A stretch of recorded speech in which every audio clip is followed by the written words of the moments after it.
Welcome to the Hope Athletics Orange and Blue podcast, our fourth season. Amazing how much time flies when you're having fun. My name is Alan Babbitt. I'm Sports Information Director here at Hope, and it's my privilege to come and share the stories of Hope Athletics and our pillars of academic success, competitive excellence, and transformational experiences. And today's guest certainly exemplifies that. Kara VanderKamp, our class of 1995 women's soccer standout, and then also the 2024 Hope for Humanity Award recipient. Welcome to the Orange and Blue podcast, Kara. Thank you. Thanks for having me.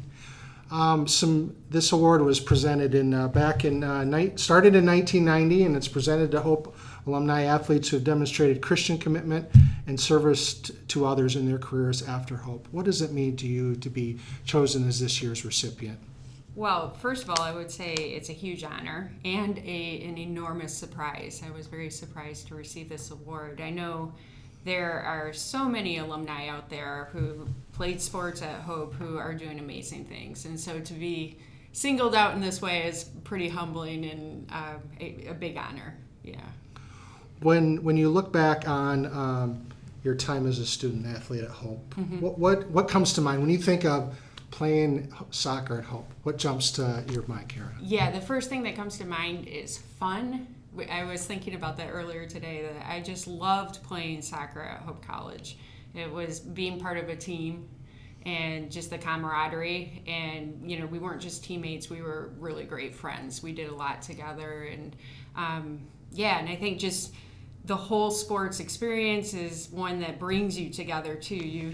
You suffer together, you work hard together, and then you enjoy, when you have wins and stuff, you get to celebrate together as well. So, I loved playing soccer here. What else jumps out to you about your experience at Hope? Maybe more so, whether in the classroom or a professor or a class or an event they were involved with. What are some of the other things when you think about Hope College and your time here? Yeah, so, wow, a lot comes to mind. I mean, I think it's kind of cliched to say that 4 years, is such a short amount of time relative to, my life, but it really stands out as a significant time here at Hope.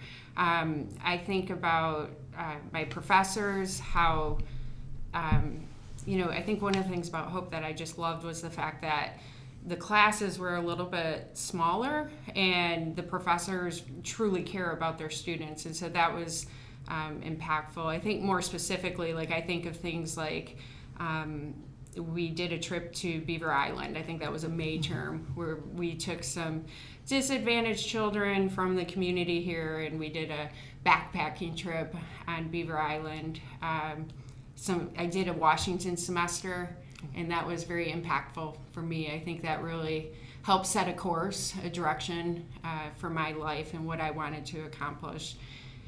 Just all the small things too, all the fun you have with your friends and the challenges that you have. And yeah. I know I should say you were an accomplished soccer player as well, two-time All-MIAA first team, first Flying Dutch to receive all region honors in soccer, and then you ended your career as all-time leader in assist.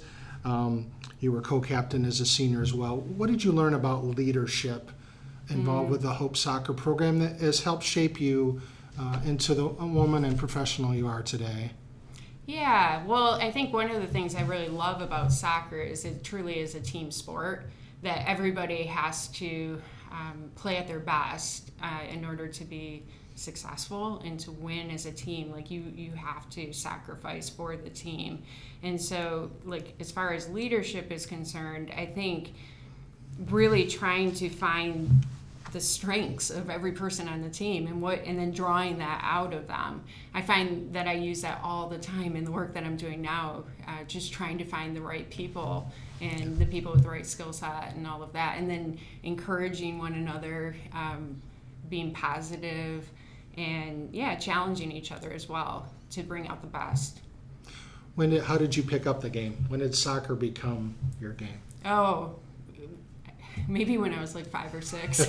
It was very much, I'm from Midland, Michigan, and so that was very much a big sport in Midland, and so we started early and then played all the way through high school there. Yeah. How did you come to Hope? Well, I was deciding, I was debating between Calvin and Hope, essentially. And if I'm being honest about it, my brother went here. And so I came to visit him and had a really good visit, a good experience. And so that's why I chose Hope. Yeah. We should give him some credit. What's your brother's name? Oh, Brett VanderKamp. Yes. Yeah. When you came here, did you know that you would have a heart for missions when you were here? Or did that something you knew before, or is that something you discovered here or after you graduated? Yeah, I think it's something that I've always had a heart for service. Like, I've always enjoyed helping people who maybe didn't have the same opportunities that I've had throughout my life and haven't had the same blessings that I've had. And so I knew I wanted to go into a field that was helping people realize their potential, realize their God-given potential. And so I went into education really here at Hope, and then with kind of a focus on political science, which is, I was very interested in that as well at the time.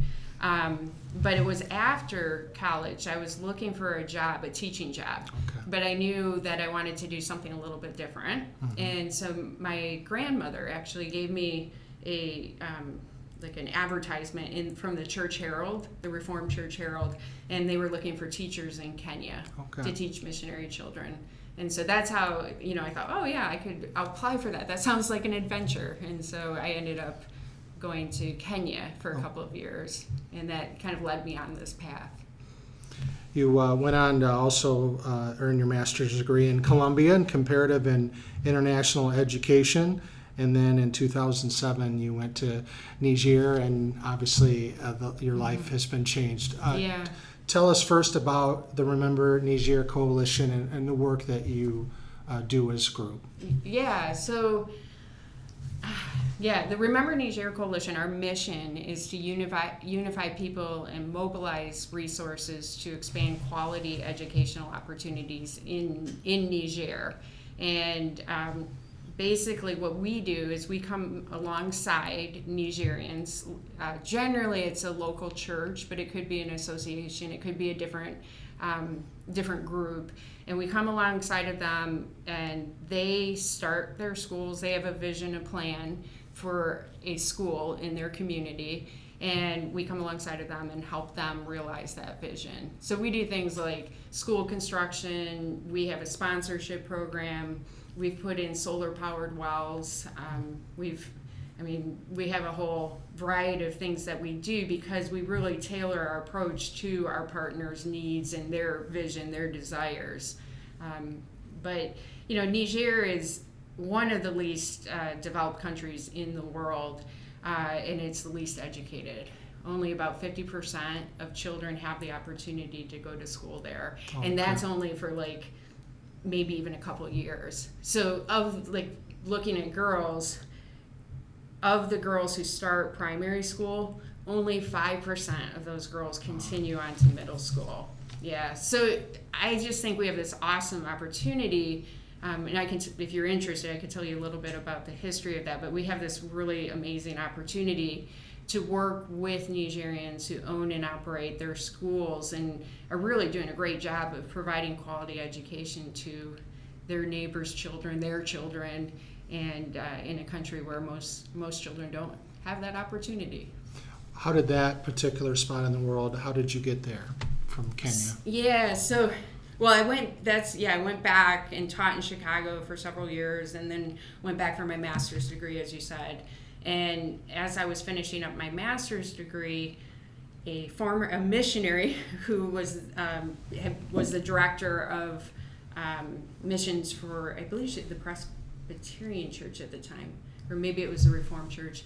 But anyway, she had been in Kenya, and we had known each other, and she knew about this position in Niger, and it just seemed like the ideal position to me because of the fact that I would get to work with Nigerians and help them, support them in their efforts, which is what I really I really believe in that. I don't like to come in and just tell people what they should be doing. I want them to lead the initiative. Yeah.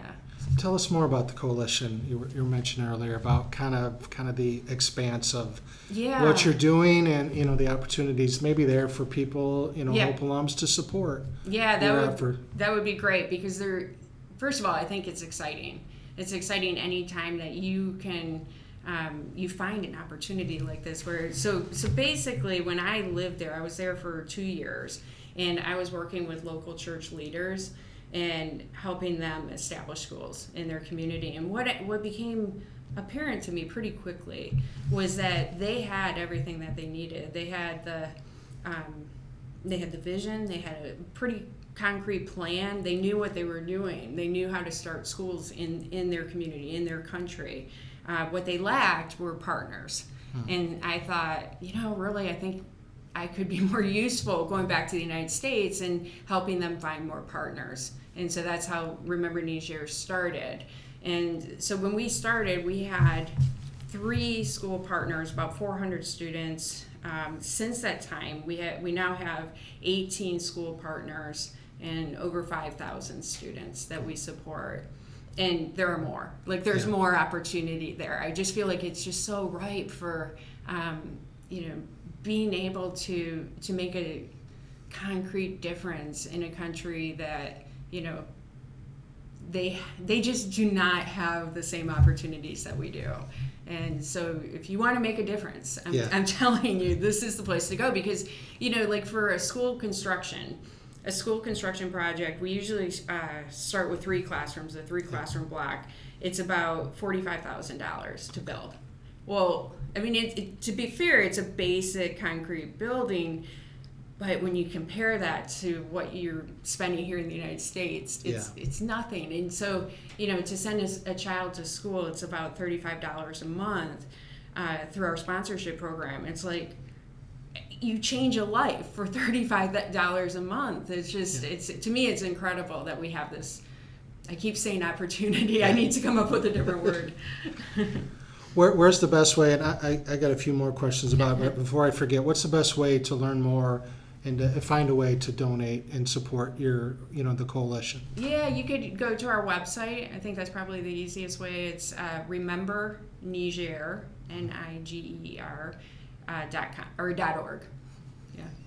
Obviously, with this group, you've been a strong advocate. You mentioned earlier for girls, but also for disabled members of the community there. Tell us about the heart, particularly for that. Obviously, you're there to service, the youth there, but a particular focus, with girls and disabled. Yeah. So we started working with the disabled. We actually started with the deaf community. There's a deaf school in Niamey in the capital. And it's heartbreaking when you go to the school and they just have so few resources and the teachers are overwhelmed and the teachers don't have the training that they need as far as sign language. And so we came alongside of them and we put in a resource center for them and we put the tools in that they needed so that the kids could learn sign language. And I could go into more detail about that, but it's basically a computer lab, library, resource center there. But then we also have a partner. It's Hosanna is the name of the nonprofit organization. They also have a church as well associated with it. But then they partner with the Association for People with Disabilities. So it's a super neat partnership. I can't say enough great things about the school that they created and coming alongside of them and helping them start a school. We just, with the help of donors here in West Michigan, actually, we just built 3 more classrooms there. So they're up to 6 classrooms now, but their vision is to go all the way through high school and even have a dormitory there because, in Niger, the disabled are, I guess at minimum you would say they're overlooked, but at worst they're discriminated against. Yeah. And so a lot of times, the kids don't have the opportunity to go to school most of the time. I think the statistic is less than 5% of children with disabilities go to school. Heartbreaking. And oftentimes what happens is the parents will just kind of put them in the house, and that's where they are. They stay there all day. So this has been amazing to be able to work with them and really help the least of these.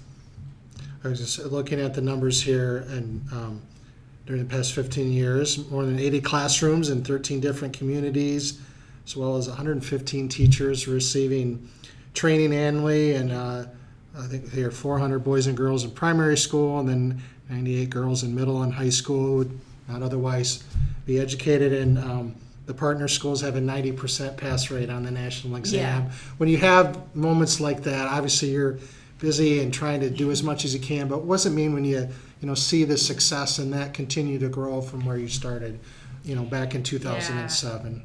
It's really rewarding and exciting, but I have to admit, I just cannot, I'm so focused on the other, and I'm going to say this word again, opportunities, that I'm like, okay, that's great, we did that, that's good, but we need to keep moving forward. We can't lose sight of the prize here, which I think maybe we could tie back to Hope College and soccer and, working hard, because you come across successes and challenges, but you've got to stay focused.